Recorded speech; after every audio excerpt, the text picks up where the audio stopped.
Well, hopefully we've seen now that the constant proportionality is a rate. It's not a single number, it's a rate. It's a special kind of ratio, right?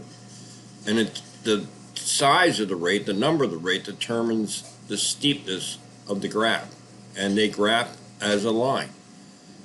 So here is two equations of the form y equals kx that we looked at. And that 5 is cost minutes, 5 cents per minute. So the minutes cancel and you get cost equals cost. So it's a rate. That 7 is a rate. This line is steeper. Now, when we add the $20, when we added the $20 starting value so that you pay $20 plus 5 cents a minute, notice the rate here is the same as the rate here. But there's a difference, and the difference is that this has an initial value. This is of the form y equals mx plus b, not just y equals kx. Although k and m are extremely similar. Equations are typically written with x and y. So here is an equation written for this particular cost function. The output is 0.05 times the input plus 20. In this particular case here, the cost is 5 cents per minute plus $20. You've got to be careful to determine what each variable represents. So I'm going to do a few of these here, and probably maybe I'll do all 4 of them, but explain how you can come up. I'm going to have you come up with the equation, and then I'll fill it in. So here's the first problem. The monthly cell phone bill. Cost is proportional to the minutes you speak at a rate of 5 cents per minute. So there's no beginning fee, it's just 5 cents a minute. Write an equation. Here is the equation. Cost equals 0.05, that's dollars, times the number of minutes. That's it. But I want you to be really careful here in this regard. This 0.05, which is dollars, is not one number. It is a ratio. And if I can insert that, it's going to be, and I'll blow it up.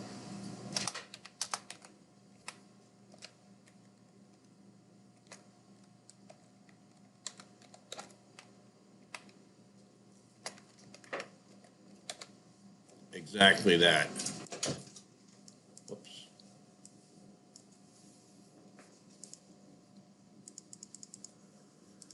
All rates are rates.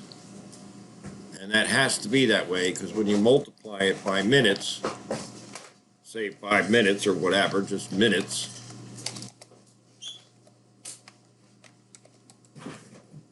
the minutes cancel and you get dollars, right? So now assume that there's an additional fixed cost of $20 each month. Write down the equation. Well, it has the same rate of change as the one above it. It's the same equation, but we're adding an initial value of 20. So there's the equation. So I'm going to have you do these, right? The weight of water is proportional at a rate of 8 pounds per gallon. Write an equation for this proportional relationship. So I would hit pause if I were you and try to get that. And if you did it correctly, you would get just what I have here. You could have used different variables. That's the weight of the water, 8 times pounds, which is volume. Now assume you're carrying a bucket that weighs 10 pounds. Write down the equation. So you might want to pause it again, and I will give you the answer. And there's the answer to this one. The only thing different is that I'm adding an initial value of 10 pounds. Notice here, as is always true in a proportional relationship, if the volume is zero, the weight is zero. It always goes through the origin. Down here, if the volume is zero, in other words, if you have 0 gallons of water, the weight is still 10 because it weighs 10 pounds. All right, so let's try the next one. Buying tickets. Put it on pause, read it, and see if you can come up with these two. Okay, hopefully you got those, right? This is simply the cost equals $2 times the number of tickets. The cost equals $2 times the number of tickets plus $15 to get into the fair. So if you don't buy any tickets, you're still spending $15. All right, and I think this will be the last one that we will do.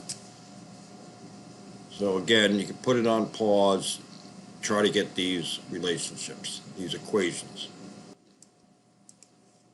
Okay, so here, the distance you drive is proportional to the time driving at a constant rate. So they gave you the rate. There's the rate. There's K. They gave it to you, miles per hour. So it should be clear that if that's miles per hour, that's going to be hours, and that's going to be the distance you drive. The only difference here is that you started 100 miles already. So the initial value is 100. Same equation, same slope, same rate. Here's the difference. This is one of your Excel files. It's extremely simple. All you're doing is being given an equation, been given the inputs, and you just find the outputs. So in B7, which is this cell right here, what's the formula? Well, it's going to be equals -5 times A7 plus 3. And you're going to graph these, and so you can get a good idea of what this number here, -5 or +5, how that affects the actual graph of the line.